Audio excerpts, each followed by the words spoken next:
시간이었던 것 같습니다. 너무 귀한 찬양 감사를 드립니다. 우리가 주님 안에 거하는 성도들입니다. 한 해를 승리하기 위해서는 우리가 주님 안에 늘 거해야 됩니다. 그런데 마귀는 우리로 하여금 세상에서 주님 안에 거하지 못하도록 우리를 늘 유혹합니다. 그래서 주와 함께 주의 말씀으로 마귀의 유혹을 이겨내고 2025년도는 우리가 성령의 능력으로 부흥하는 교회 이 표어를 가지고 시작을 합니다. 그래서 성령님의 주시는 지혜와 힘과 능력으로 마귀를 물리치고 우리가 주 안에 거하는 승리의 삶을 살아가시기를 바랍니다.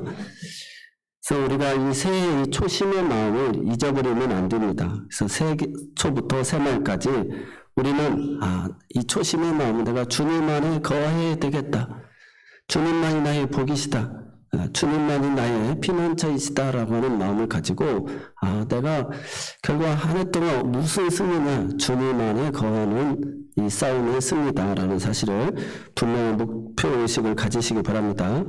그래서 사도 바울은 그의 신학에 있어서 엔 그리스도 안에서라고 하는 말을 씁니다. 그래서 주 안에서 무난하라. 주님 안에서 꼭 성도들에게 무난하고, 그리고 편지를 쓸 때마다 은혜와 평강이 너희에게 있기를 원한다. 그래서 무난 인사죠. 어쩌면 항상 주님 안에 거하고 있는 성도 여러분, 하나님 주신 은혜와 평강이 함께하기를 바랍니다. 이렇게 이야기하는 것입니다. 그래서 오늘 우리 모두가 주님 안에 거하는 것, 이게 얼마나 소중한지 몰라요. 그래서 사도 바울의 핵심적인 말씀이죠. 빌립보 4장 13절에 내게 능력 주신 자 안에서 내가 모든 것을 할 수 있습니다. 그러니까 내가 주님 안에 거하면 주님의 능력이 나를 통해서 일하신다는 것이죠. 그래서 오늘 우리들이 나의 힘과 지혜를 가지고 생각하면 너무도 비교되어지고 초라할 수밖에 없지만, 내가 주님 안에 거하기만 하면 주님의 능력이, 주가 허락하시면 나를 통해서 그 권능으로 일하여 주실 줄로 믿습니다. 그래서 하나님은 주 안에 거하기 위하여서 우리를 부르셨습니다. 그래서 세상을 이처럼 사랑하사 독생자를 주셨으니 이는 그를 믿는 자마다 멸망치 않고 영생을 얻게 하려 하십니다. 그래서 우리가 어떠한 시험과 환난이 와도 주님 안에 거해야 돼요. 근데 마귀는 우리를 그냥 보기도 싫고 함께 거하지 못하게 하거든요. 그래서 이 사단의 전략은 어떻게든지 거하지 않게 하는 거예요. 그래서 사도 바울은 부부간에도 기도하는 것 외에는 분방하지 또 말라고 이야기합니다. 가정이 어쨌든 와야 돼요. 싫든 나쁘든 남편이 집으로 들어와야 된다는 것이, 자녀들도 집으로 들어와야 돼요. 그 가정 안에 있는 것이 울타리입니다. 교회 공동체 안에, 주님의 핏값으로 사는 교회 공동체 안에 우리가 늘 들어와야 돼요. 그래서 이 야생에서 그 사냥감이 되어지는 것은 그 무리에서 이탈된 양들을 얼룩말이라든지 이런 것들이 공격의 대상이 되어지는 것을 보게 되잖아요. 그래서 학교라고 하는 곳도 가면 교장 선생님 또 별 특별한 차이가 없잖아요. 그렇지만 학교라고 하는 그 공동체, 그 기관이기 때문에 교장 선생님이 힘이 있는 거고 선생님들도 힘이 있는 거고 그 안에 있는 아이들도 다 그 학교 공동체 지체 안에서 그 자신들의 이름이 있기 때문에 들어다닐 수 있고 보호받을 수 있고 교육받을 수 있고 모든 것이 주어진다는 것입니다. 근데 퇴학을 해버리면 보호를 받지를 못하게 되어지는 것이죠. 그만큼 그리스도 안에, 그리스도 안에 있는 것이 중요합니다. 그래서 주님 안에서 주의 이름으로 우리가 무난하고 또 은혜와 평강을 늘 빌어주고, 또 주의 이름으로 밟는 땅마다 가는 곳마다 평안을 빌어주는 우리 모두가 되시길 바랍니다. 그래서 의인의 기도를 그래서 역사하는 의미 크다고 그랬습니다. 오늘 본문은 예수님이 성령에 이끌려서 마태복음 4장 1절에 보면 세 가지 시험을 받게 되죠. 그래서 돌덩이를 떡으로 만들어라. 40일 금식한 후에 그래서 성전 꼭대기에서 뛰어내려봐라. 또 천하만국의 영광을 보여주고 나에게 절을 한번 해봐라. 그때마다 예수님께서 말씀으로 다 얘기하셨어요. 그래서 사람이 떡으로만 사는 게 아니다. 하나님의 입으로 나오는 말씀으로 산다. 그 다음에 내 하나님을 시험하지 말라. 네가 하나님의 아들인 줄 알면 뭐 그렇게 힘들게 사역 안 해도 다 너를 하나님의 아들로 알아보지 않겠느냐. 그래 시험하지 말라는 것이죠.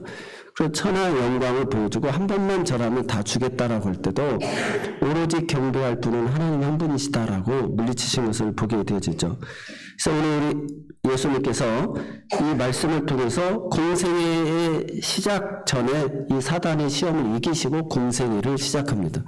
그래서 이 공생애의 첫 번째 사역이 뭐냐? 제자를 부르는 일입니다. 오늘 우리가 제자입니까? 팬입니까? 그런 말을 하잖아요. 여기 있다 저기 있다 왔다 갔다 하는 사람들은 팬들이에요. 그러나 우리는 주님의 제자예요. 제자라고 하는 것은 내가 스스로 주님의 제자가 되겠다고 하는 것이 아니라 주님이 나를 찾아와서 나를 따라오너라. 내가 너를 사람을 낚는 어부가 되게 하리라. 주님이 우리를 다 부르셨어요. 마태, 마가, 누가 복음을 통하여서 제자를 부르는 이 내용이 나오는데 밤이 새도록 기도하시고 주님이 제자들을 선택하는 내용이 나옵니다.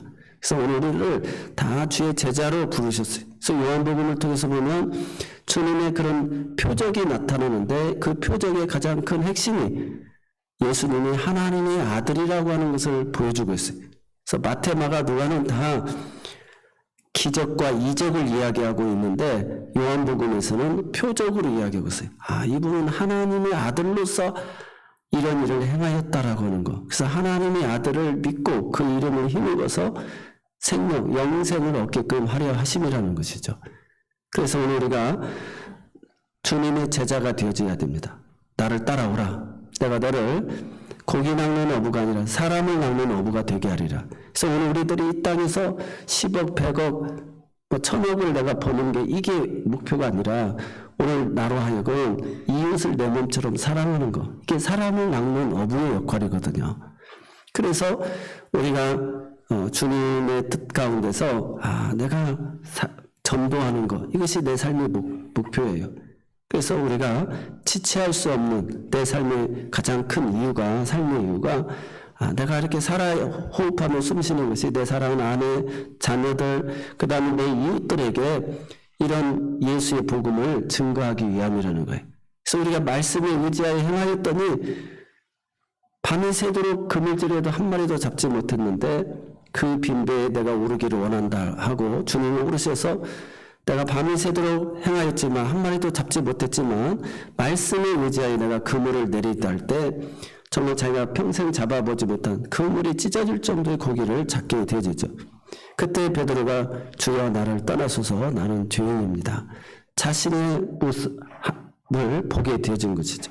그래서 주님이 무서워하지 말고 네가 이제는 사람을 취하리라. 이렇게 제자의 길을 주신 줄로 믿습니다. 오늘 우리 모두를 부르신 목적은 주의 제자가 되게끔 하기 위함인 줄 믿으시기를 바랍니다. 그래서 오늘 저와 여러분 다 예수의 제자인 줄로 믿습니다. 그래서 우리 모두는 고기 낚는 어부가 아니라 사람을 낚는 어부, 사람을 취하는 그런 선한 영향력, 우리를 통해서 하나님의 놀라우신 능력과 은혜의 열매들이 나타나서 정말 많은 사람들이 정말 하나님이 살아계시구나. 그래서 하나님은 이렇게 사람을 통해서 일하십니다. 그래서 예수님이 공생의 사역을 통해서 이 놀라운 일을 이루었잖아요. 사단도 물리치시고 그럼 주님이 다 행하실 수도 있는데 주님의 가장 큰 사역은 이 12 제자를 세우는 일이었어요. 그래서 주님의 핵심 포인트가 항상 이 12 제자입니다. 그래서 제자를 삼으니까 그 제자가 또 다른 제자를 낳고 그 제자가 또 다른 제자를 낳고 그래서 지금까지 우리 이르기까지 이 복음이 증거졌어요. 그래서 충성된 자에게 그 일을 맡기신 것이죠. 그래서 이게 하나님의 방법입니다. 그래서 하나님은 사람을 통해서 일하시는구나. 예수님은 제자를 통해서 일하시는구나. 그래서 아버지께서 나를 보내신 것처럼 나도 너희를 보낸다라고 말씀하신 줄 믿으시기 바랍니다. 그래서 우리가 한 해 동안 마귀의 유혹이 우리로 하여금 주님 안에 거하지 못하고 주의 제자가 되지 못하고 사람을 낚는 어부가 되지 못하게 하는 것이 마귀의 유혹이다라는 사실을 기억하면서 오늘 본문의 말씀을 통하여서 내가 지체하지 않고 해야 될 이 사람을 낚는 일, 이 일을 오늘 우리가 분명한 목표의식을 가지시기 바랍니다. 그래서 예수님과 이 거룩한 만남을 통해서 베드로는 자신의 모습을 발견하게 되어지고 그 동업자인 야고보와 요한도 베드로에게 되어진 이 놀라운 일들을 보고 같이 주님의 제자가 되어져서 그 배와 그물, 그 잡은 고기까지도 다 버려두고 또 야고보와 요한은 그 부모와 배와 그물까지도 버려두고 예수님을 따르게 되어지는 것을 보게 되어집니다. 오늘 주님의 명령은 매우 구체적입니다. 그래서 깊은 데로 가라. 어찌 보면 나를 따라오라 주님의 이 명령은 깊은 데로 가라고 하는 말씀과 같습니다. 내가 밤새 그물질했는데 한 마리도 잡지 못했어. 내 수고와 노력이 다 헛됐어. 그랬는데 내 배에 올라서 깊은 데로 가자. 그리고 그곳에 그물을 내려라. 그래서 내가 밤새 그물질했지만 한 마리도 못 잡았지만 말씀에 의지하여 내가 그물을 내리리다. 이렇게 순종한 거예요. 2025년이란 한 해를 또 하나님 선물해 주셨는데 그동안 우리의 경험이 다 있습니다. 우리의 경험치들이 다 있는데 매일 말씀을 통해서 성령의 인도하심을 따라 내가 이렇게 다 해보고 내가 이런 경험이 있지만 말씀에 의지하여 내가 순종하겠습니다. 그래서 깊은 데로 가고 그물을 내려서 정말 하나님의 놀라운 이런 능력을 경험하고 야 이제 됐다 해가지고 이것으로 대박나는 인생 그런 인생이 아니라 정말 이 일로 인하여 예수의 제자의 길을 걷는 그래서 사람을 낚는 그런 사람들에게 선한 영향력을 미치는 오늘 우리 모두가 되어야 될 줄로 믿습니다. 오늘 사람을 낚는 어부가 되라 사람을 취하리라 이렇게 주님이 말씀하시면서 깊은 데로 가서 그물을 내려라 이렇게 이야기했는데 이 주님과의 이 만남을 거룩한 만남이라고 합니다. 한국 교회가 코로나 이후에 큰 침체에 빠졌고 또 이렇게 양극화로 인하여서 너무 가난한 사람, 부자들 이렇게 많이 일어나고 또 지금은 우리가 분단의 아픔 가운데서 이런 상처, 아픔, 트라우마 가운데 이렇게 또 교회도 양극화가 됐어요. 교회도 지금 사상적으로 나눠져 있고 또 국가적으로도 나눠져 있고 시스템적으로 나눠졌어요. 남북이 나눠지고 동서가 나눠지고 이제 잘 사는 사람, 못 사는 사람, 진보, 보수, 사상적으로까지 다 나눠져 있습니다.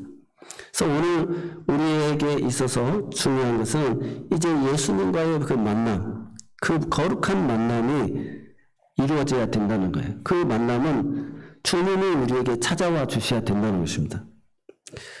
베드로가 풍성한 어육을 기쁨으로 누리는 날도 있었겠지만 지난 밤에는 고기를 한 마리도 잡지 못하고 빈 그물을 손질하고 있었습니다. 그때 예수님이 찾아오신 것입니다. 그래서 위기가 기회라는 말이 있어요. 내가 다 해볼 대로 다 해봤는데 안 됐네. 그때 주님이 배가 두 배가 있는데 자기 배에 오르시기를 원하시고 또 깊은 데로 가자고 하시고 또 그곳에 그물을 내리라고 이렇게 이야기했다는 것입니다. 그래서 거룩한 만남은 주님이 우리에게 찾아와 주셔야 된다는 것입니다. 그런 위기와 어려움 가운데 있는 사람에게 찾아와 주셔야 된다는 거예요. 그래서 고린도전서 15장 58절에 그러므로 내 사랑하는 형제들아 견실하며 흔들리지 말고 항상 주의 일에 더욱 힘쓰는 자들이 되라. 이는 너희 수고가 주 안에서 헛되지 않은 줄 알미니라. 오늘 우리가 얼마나 몸부림치면서 교회 부흥을 위해서 기도도 많이 하고 또 각 가정을 위해서 자녀를 위해서 사랑하는 고립 친척의 영혼 구원을 위해서 얼마나 눈물로 흘리고 기도했습니까? 그렇지만 흔들리지 말고 주의 일에 더 힘쓰는 자들이 되라는 거예요. 우리 그 수고가 주 안에서는 헛되지 않는 줄 알미라라고 이야기하고 있는 줄로 믿습니다. 그래서 주님이 찾아오시는 거예요. 그때 완전히 내가 이제 다 손을 놓고 할 수 없다라고 할 그때 주님이 찾아오신다는 것입니다. 예수님은 그중에 베드로 옆에 오르신 것이 5장 3절에 나와 있는데 오늘 베드로에게 말씀하십니다. 이 만남의 과정을 통해서 오늘 우리에게 큰 교훈을 줍니다. 그래서 한번 따라서 해보겠습니다. 거룩한 만남. 세상에 수많은 만남이 있는데 새해 축복 기도를 하면서 우리 자녀들에게 그런 거룩한 만남들이 이루어져 달라고 기도를 합니다. 우리가 단순한 만남이 있어요. 직장 생활을 하다가 회사라고 하는 생활이 끊어져 버리면 밴드가 끊어지면 한 번 그때 생활할 때만 동료였고 그 이후에는 전혀 깊은 만남이 되지 못하는 것이죠. 그런 만남을 단순한 만남입니다. 그러나 짧게 만났는데 그때 아르바이트 갔다가 거기서 평생 인생의 동반자를 만나는 사람도 있습니다. 또 부모 자녀 간에도 마찬가지죠. 단 한 번의 이 만남, 인생의 동반자를 만나기도 하고 평생 천륜으로 묶여지기도 합니다. 주님과의 이 만남은 단순한 만남이 아니라 깊은 만남이 되고 서로의 부족함을 채워주고 덮어주는 그런 유대가 깊은 만남이 되어진다는 것입니다. 그래서 주님은 오늘 우리에게 인생의 근본적인 문제, 죄의 문제를 해결해 주시고 또 그 사망 권세를 깨뜨리고 부활하셔서 아버지께로 인도하는 그 길을 다 열어놓으시고 이제는 너희가 내 이름으로 무엇이든지 기도하라. 그래서 다 응답해 주시겠다고 말씀해 주셨어요. 그래서 부유한 자로서 가난하게 되신 것이 우리를 부유케 하기 위함이고 그가 채찍에 맞고 또 징계를 받음으로 우리의 그런 실수와 허물 이런 또 상처난 거 이런 모든 것을 갚아주시고 또 그 어린 양의 피로 우리의 모든 죄를 다 사하여 주신 줄로 믿습니다. 그래서 주님은 우리의 고통을 알고 우리의 연약함을 감당해 주셨어요. 부족함을 채워주기 위해서 찾아오셨다는 것입니다. 그래서 부부도 사실상 보면 하나님이 내 이웃을 짝지어 줬잖아요. 내게 있어서 가장 그 사람의 부족함을 채워주기 위해서 오늘 우리들에게 그런 운명적 만남을 갖게 하여 주신 줄로 믿습니다. 자녀도 하나님이 가장 믿을 만한 부모에게 그 자녀들을 보내어 주신 줄로 믿습니다. 그래서 우리의 필요를 채워주셔서 그런 이웃들을 다 허락해 주시. 왜냐하면 하나님은 사람을 통해서 일하시기 때문에 그렇습니다.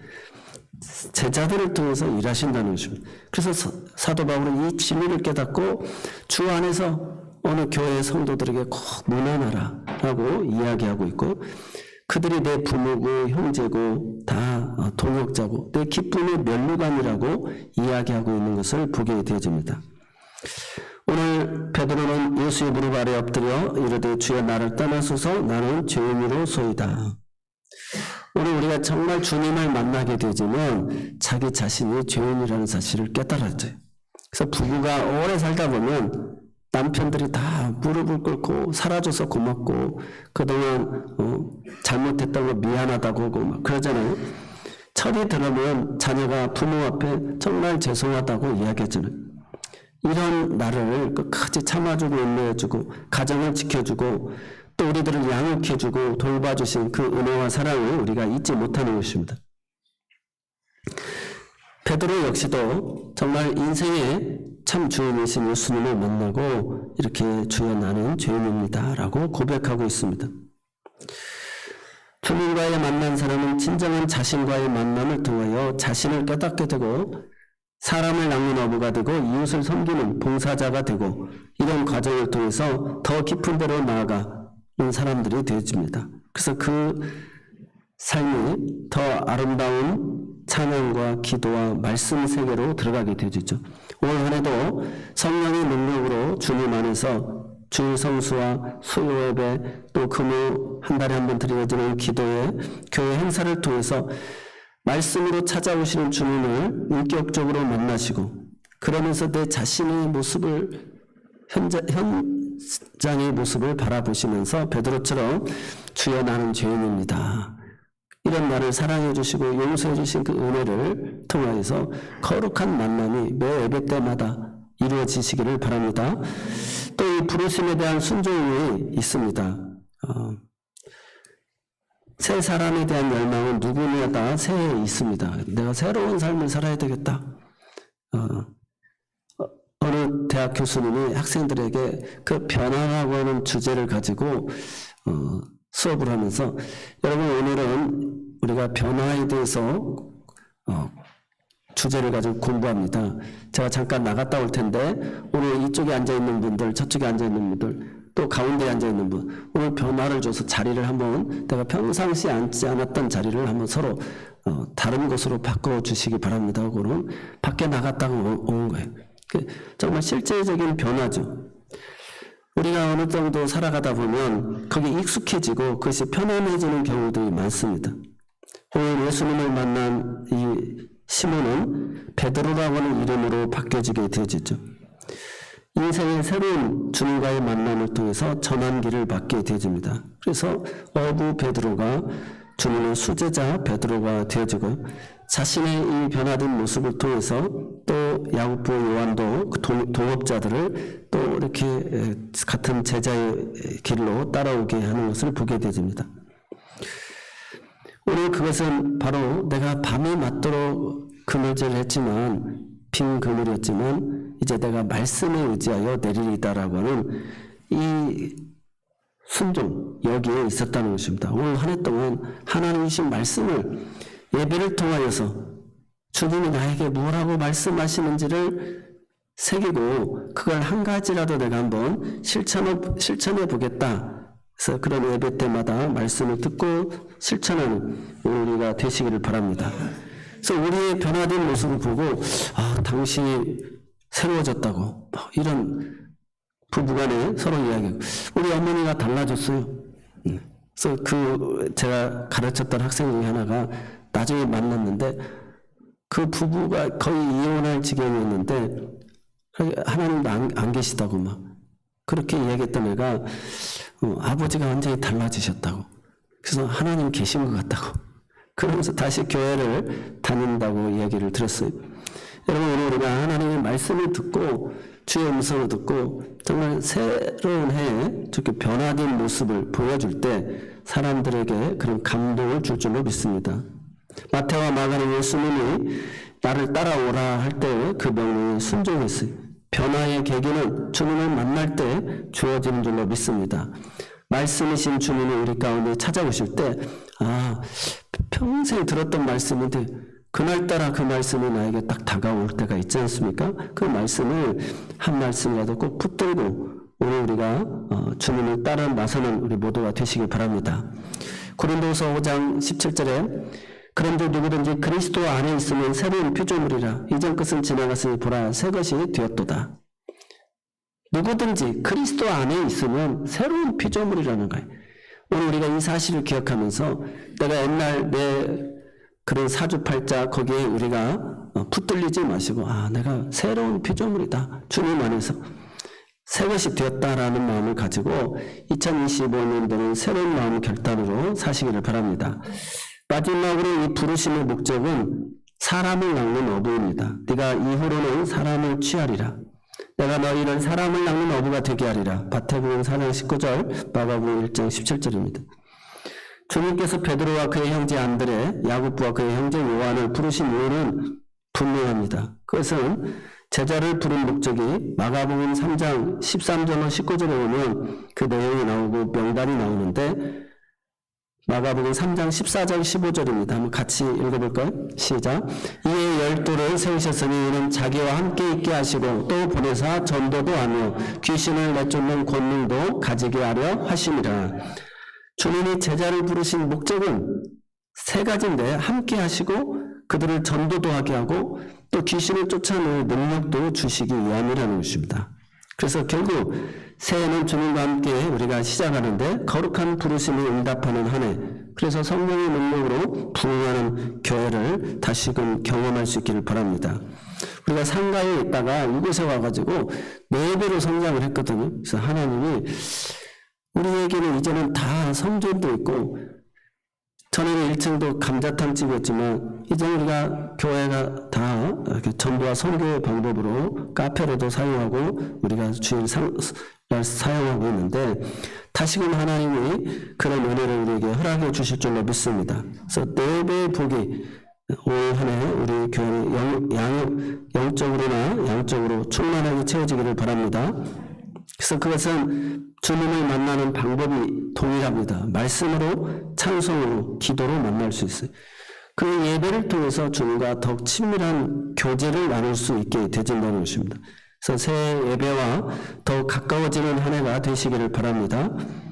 그래서 우리가 말과 혀로만 사랑하지 말고 행함과 진실함으로 사랑하자라고 이야기했잖아요. 그래서 머리로 가슴으로만 깨닫지 말고 손과 발을 주님이 순종을 원하신다는 사실을 기억하면서 2025년도 부지런함으로 교회를 섬기는, 그래서 정말 우리가 지체하지 말고 해야 될 이 복음전도, 제자로 부르셨구나, 전도하라고 부르셨구나, 주님이 전도할 때 우리에게 그런 능력도 주신다는 사실, 그러면서 세상 끝날까지 우리와 함께 하신다는 사실을 기억하시기 바랍니다. 장차 주님은 하나님 나라의 상급을 위해서라도 우리가 더 지체하지 말라고 이야기하고 있어요. 그래서 복음을 전하여 사람을 낚는 어부가 되어야 될 줄로 믿습니다. 그래서 올 한 해도 내가 기도할 대상을 적으시고 전도할 대상을 적으시고 정말 부활절 날 우리가 총동원해서 전도하고 초청하고 또 추수감사절에 한번 또 다시 한번 전도하여서 우리 온 교회가 올 한 해 시작의 출발점이 부활절을 바라보면서 내 사랑하는 이웃들, 영혼들을 품고 기도하여서 그들에게 친절과 사랑과 또 늘 그 이름을 불러가면서 기도하여서 정말 가까워지고 친해지고, 그래서 주님의 몸된 교회, 그리스도 안에 머물게 하는 이 은혜가 있어지기를 바랍니다. 이 일이 우리 교회의 가장 큰 비전인 줄로 믿습니다. 그래서 우리 모두가 지체하지 말고 이 복음 전도자의 사명을 감당하는 저와 여러분 모두가 되시기를 바랍니다. 기도하겠습니다. 하나님 아버지 감사합니다. 우리를 찾아와 주시고 또 우리로 순종의 열매를 맺게 하여 주시고 우리로 주님이 함께 하시면서 능력을 주셔서 전도의 기쁨을 맛보게 하여 주심을 감사합니다. 19년 전에 시작한 새로운 교회가 아버지 곳에 터를 잡고 복음 전파하며 많은 영혼들을 헌신하며 충성한 공동체가 되게 하여 주심을 감사합니다. 헌신하는 수고한 종들 하늘의 상급이 있음을 기억하게 하여 주옵시고 이제 우리가 한국교회가 어려워진 이때 주님이 다시 한번 찾아와 주셔서 거룩한 만남을 통해서 아버지의 놀라운 복음 전도의 열매가 맺어지는, 전도 사역의 열매가 맺어지는 큰 은혜가 되게 하여 주옵소서. 예수님의 이름으로 모든 감사하며 기도드리옵나이다. 아멘. 우리 다 같이 찬송가 363장 찬송하시면서 준비한 오늘 봉헌하겠습니다.